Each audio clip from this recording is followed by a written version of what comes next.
welcome to the viewers of Dataquest. We have another round of tech talk, business talk during our DQ 40 years celebration. So this time we have with us Nisheeth Srivastava, Executive Vice President and Chief Technology and Innovation Officer and Head India Industry Platform at Capgemini. Welcome, Nisheeth. Great to have you here. Thank you so much for the welcome, Sunil. Pleasure to be here. Yeah. So I think I'll begin with, like nowadays we, interview so many CXOs and C-suite level, professionals, and we come out with so many designations, CIOs, CISO, CDOs, CTOs. So I have noticed that your designation is Chief Technology and Innovation Officer. So I think that sounds quite interesting. So if you can just tell us a bit more about that and what exactly this role entails and how it's different from the Chief Information Officer, that would be interesting. Okay. Interesting question also. And I don't think you've seen the last of these abbreviations. You'll have Absolutely. plenty more coming. Absolutely. By the way, you missed out Chief Analytics Officer. Yeah. And as a matter of joke, I think the pandemic was also referred to as the world's best Chief Digital Officer ever. Correct. Right. Yes. And look, let me give you and share the Capgemini perspective, and Sure. how we look at the world, and I do that at the consulting firm, right? That we are a global consulting firm. We look at the world from three contextual dimensions. Okay, so we sort of call them now, new, and next. So now is about what exists right now. Okay, it's about everything about sustainability, about stability, about predictability of your business as usual. It's about portfolio and about those, incremental innovations which you'll keep on doing to stay refreshed and energized. Right. Okay, and that's what a CIO normally does. And remember, these definitions since the time they were announced, I think in the 80s, mid 80s or so. They've been evolving. You won't find the CIO doing the same thing across organizations, but nevertheless, it's more internal facing about information systems in the organization, about the use of data to the extent possible, and about in the case of Capgemini, also about the IT infrastructure, including cybersecurity and all that. More inward looking. So that's a now. Then what we call new is about differentiation. Okay, or what we call as change making, which is about your future relevance. Okay, about securing competitive edge, and sometimes, Sunil, also about the serendipity through the process of experimentation, right? So usually manifests as innovation related activities, both in-house and with the larger ecosystem of, let's say, the startups and academia. It's a client-facing role, right? And outward, right? Therefore, not inward, unlike that of a chief information officer. And I look at this role from India for a global clientele. Yeah. So I've covered now and the new. Then comes the next. Next is about anticipation of the disruptions as they appear on the horizon. Okay, and we call that future thinking. So it's about the impact or the impact of these technologies, these new emergent business models on the back of that, maybe on the current business models, right? The impact, new opportunities, new revenues, therefore, new responsibilities for the society, for example, right? So for us, it's a client-facing role, but also one that embraces matters related to society and our planet.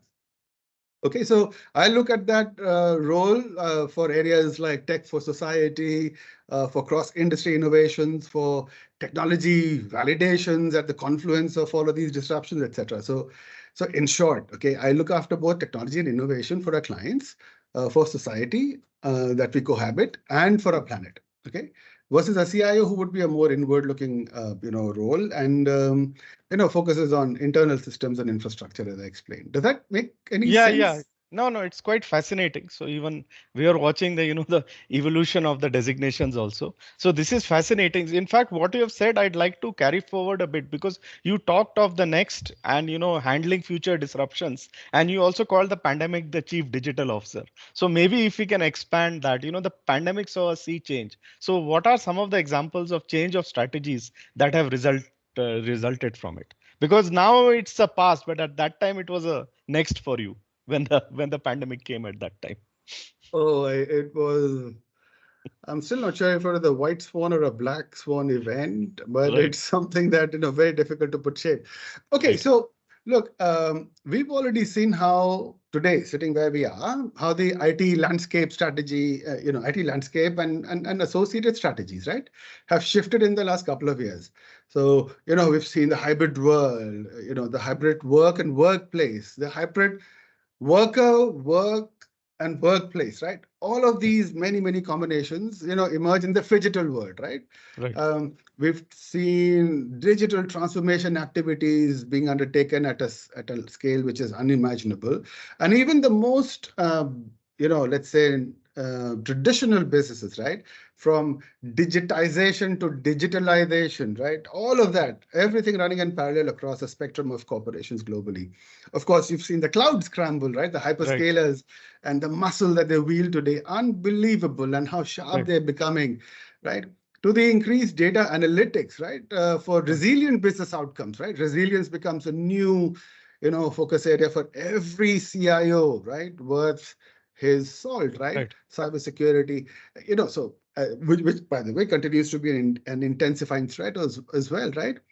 But we've all read plenty on these aspects. So let me just talk about, maybe, if you permit me, sure, about some of the other more fundamental shifts that I see happen in the way we live.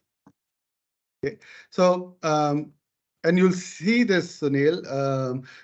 We're seeing immediate and almost hysterical reception to new technologies. No sooner are they announced. So right, I'll remind you, Metaverse. I don't know, right, you recall, right? The moment it was launched, it fired up imaginations on the whole immersive world of the future and how dystopian it could be, and all of that was premature, right? right, And suddenly you find that, maybe the excitement seems to have abated. But it was being talked about more in terms of human interactions, right? Which has in fact, in my last session with you, I also spoke a great deal about the metaverse and the fundamental shifts that will happen. And if you go back to that one, you'll recall that the incredible march of the machines and right, data in the immersive world is what confounds imagination. So it's not yet the human navigation in the metaverse, but the march of the machines or the data, as it were, right? right. Particularly, where you talk about digital twins. Then ChatGPT, right, which is a Yeah, new tornado in correct, town. correct.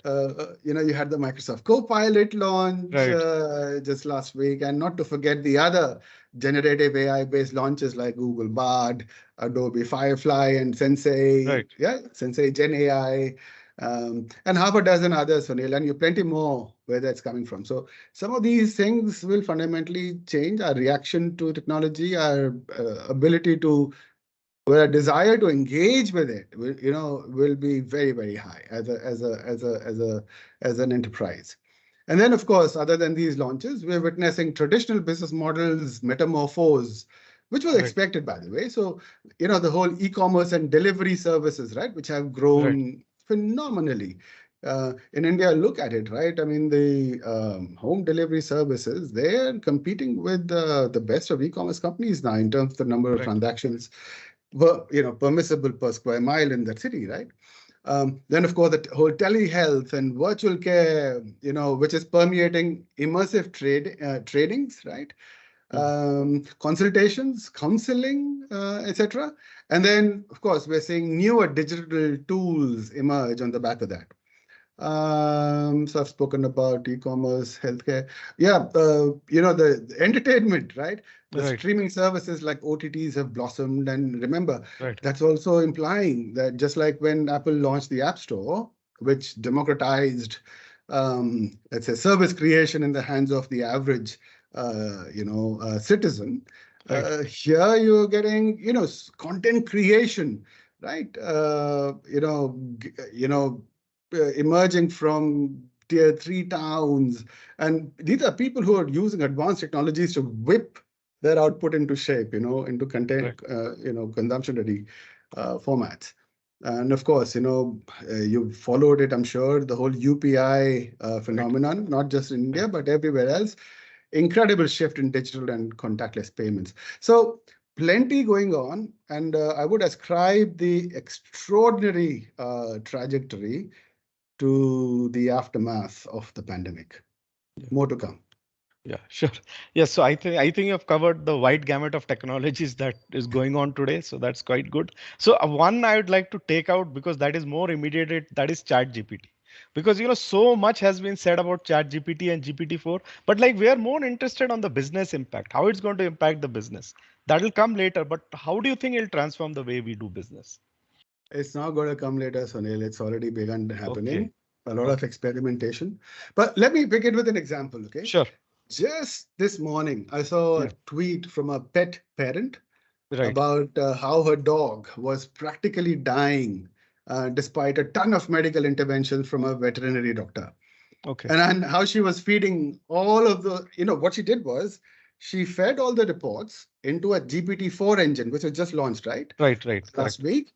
And GPT-4 gave her a set of analyses on what could potentially be the range of things which might be afflicting her dog.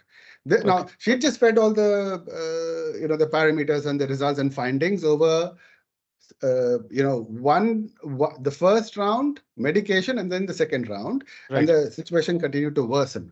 Okay. Right. Now, what she did was she fed all that information into this engine, Mm. okay, and it gave her the analyses, which she took to another vet, okay, who then administered different medication and interventions, than previously, and within a week the dog was okay. All Wow. right. So Okay. so and it's the answer to your question is yes. I believe ChatGPT will transform the way we do business, no doubt, and Right. it'll do so very, very fundamentally Yeah. and across industries, one Yeah. consecutive shift at a time. Okay. Um, and it'll do so by providing access to very large volumes of data and information, as well as, let's say, insights and recommendations based on the data. But look, I mean, it's just one tool amongst the many. It's just that it's Right. very handy in the hands of everybody. You don't need to use very expensive tools, just what's known as prompt engineering, right? Yeah. Um, Okay, so you'll find very soon, if you haven't already, it changing the world for the whole sales and marketing activity. Okay, so Right. you will have, assistants, digital assistants tailored to particular industries like retail. Right. Okay, customized marketing and social media campaigns suited to, slivers of the demographics that you're chasing. Merchandisers, by the way, will now be able to connect the very hyper-local trends like never before at the Right. click of a button, Right. analyze and predict with improving certainty. I mean, look at Zara, if you remember, right? Zara's Mm. success is down to its ability to read the trend in a market and then turning, the SKUs around within a week. Okay, Right. it remains aspirational, and the trajectory was very clear. Okay. Um, that that ability will get democratized, right? So it'll become increasingly difficult to differentiate, right? And so on, right? So IT engineering, from Right. writing and documenting code and evaluating code to optimizing even computational models like never Right. before. Risk and legal, Sunil, okay? Yeah. um, responding to those nuanced queries, right, in Right. legalese, consulting voluminous bodies of legal writing, and creating and reviewing yearly reports and stuff like that. R&D, operations. I mean, it's going to have impact across the spectrum in a very, very big way. Yeah.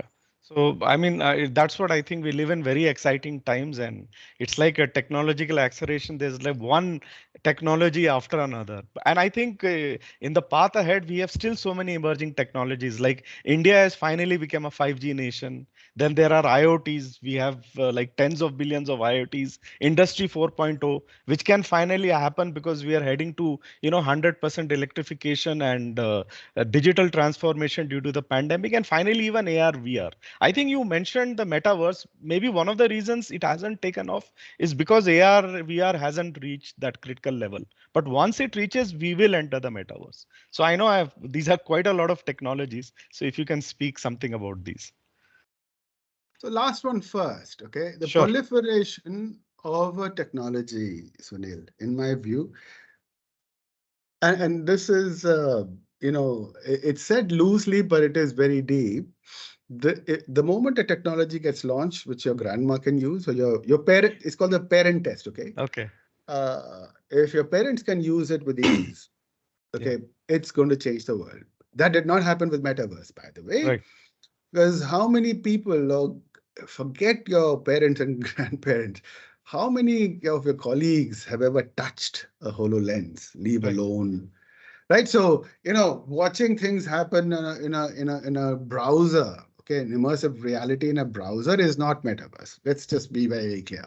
Okay, Sure. so unless we get the wearability right, I don't believe humans will use the metaverse. Now, Right. but metaverse, remember, is just part of the whole gig around Web3, and then you have, crypto, blockchain, digital twins, all of these fundamental building blocks of the metaverse. And guess what? It's humans who need to wear that thing. Machines don't, right? There's Right. promise of the metaverse, which we are able to bring into the machines and Right. data. Okay, Right. so when you talk about digital twins, and the use cases can be across, let's say renewable energy farms, identifying new sites for that. It's a huge need, by the way, Right. to designing new factories, manufacturing entities, and plenty, even product design for, let's say, the aircraft industry or whatever, right? I mean, very complex, massively computational activities. You'll find that metaverse will continue to become more and more relevant. Mm.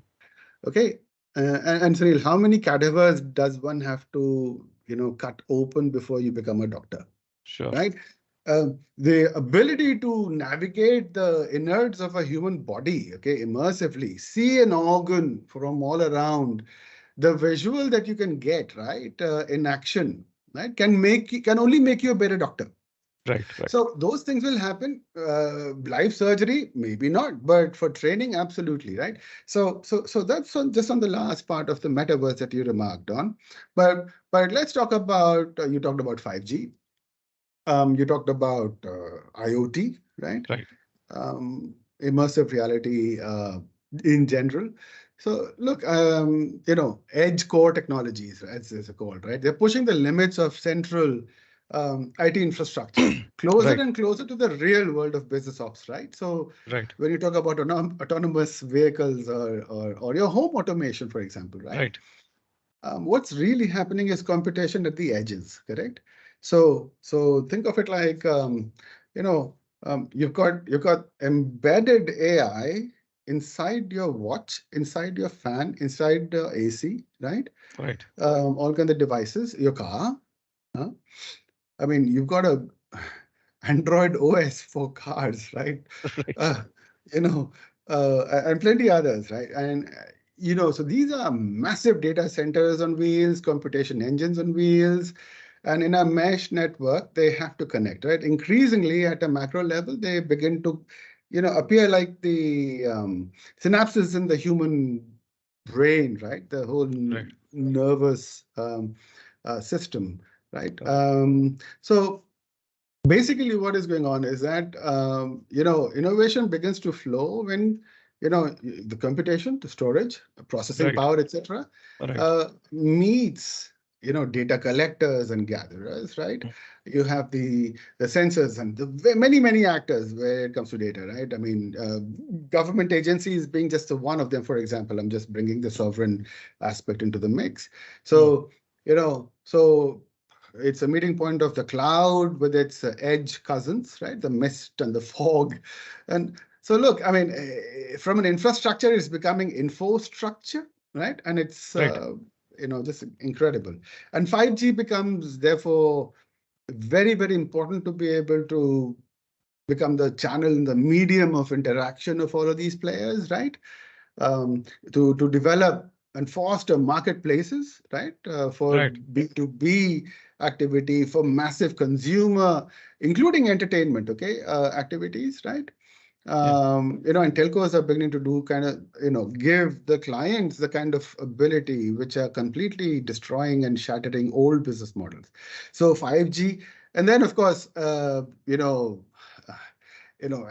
all of them, are absolutely fundamental infrastructure upgrades which are needed in Right. order for us to truly begin to bring the best of what a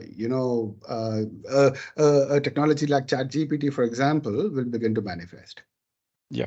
So I think that's we have covered quite a lot of ground and it's quite exciting. It would be, like really interesting to discuss maybe after 6 months, 1 year, what all has happened.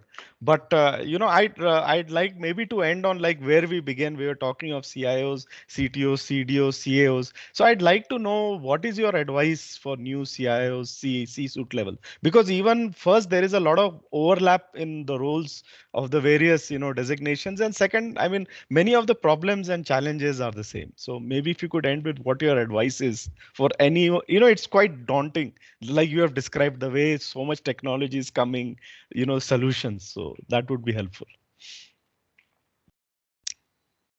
Advice, Sunil. I steer clear for advices, but nevertheless, I'll be Yeah. cautious with this one. Sure, sure, sure. But again, a disclaimer, Sure, to your audience, right, to pay heed to my advice at their own risk, sure. because things change just like that, and on this occasion particularly, right. And I can tell you, as an innovator who works with many thought leaders, okay, Right, in corporations, in academia, and elsewhere, okay, across the spectrum. My first advice to new CIOs and CTOs and blah blah would be to be creatively curious and original. Okay, sure. um, because the world that we're beginning to see, right, will need you and will call upon that particular attribute in you. You have to choose the right mistakes and experiences from your own life and those of others around you to learn from. Okay, Right, so because there's never been so much insight available to anybody, okay, right. on demand ever before, Yeah, and those of you who can dare to ask the right questions, right, which I mentioned, right, in GPT terms is analogous to saying, the right prompt right, engineering. right, You will find incredible gems just waiting to be mined, Sunil, okay, to be right. cut and polished and bejeweled in one's corporate finery, right? Yeah, So curiosity. That was the first advice. Creative curiosity. Curiosity. Second advice would be to take a really hard look at the skill profile of their existing teams. Okay, and rapidly initiate upskilling and cross-skilling initiatives in line with how they want to develop their cognitive pyramid. Okay, right, right. which is to deliver new business expectations, which are likely to emerge within months. Huh? I'm not talking about years here. Yeah, So ensure the team's agile, has a yeah, continuous drive to learn and innovate, because yeah. this is the moment their role has been waiting for all its life, which is Right, proximity to the business leadership. So right. I would say it's almost like up the M, right? Yeah, Or seize the moment and make your move now. So that would be my second advice. And maybe a third advice, in closing from my side on this topic, would be actually to the CEO, perhaps, which is to expect a new phenomenon of psychological dimension in right. one's business as True. usual Yeah, quite soon. Okay, so for example, one would be, and in Capgemini's Technovision framework, we call that CQ, or creative quotient, okay. because differentiation will become increasingly difficult to carve out. Okay, presenting many new opportunities, of course, for the right leaders, and of course challenges. And the second part that to this would be that large parts of the society, internal to you and external, okay, will likely go through an unprecedented phase of emotional attachment and isolation, leading Right, to a new chapter in human and machine relationships that will impact work the way we know it today. Okay, so The world of tomorrow is going to be very amazing for those of us who take charge of our destiny, Sunil. So plenty to look forward to, for sure. Yeah. So as I said, quite fascinating. It was great talking to you. Thank you for all those insights. Pleasure being here. Thank you so Yeah. much for having me.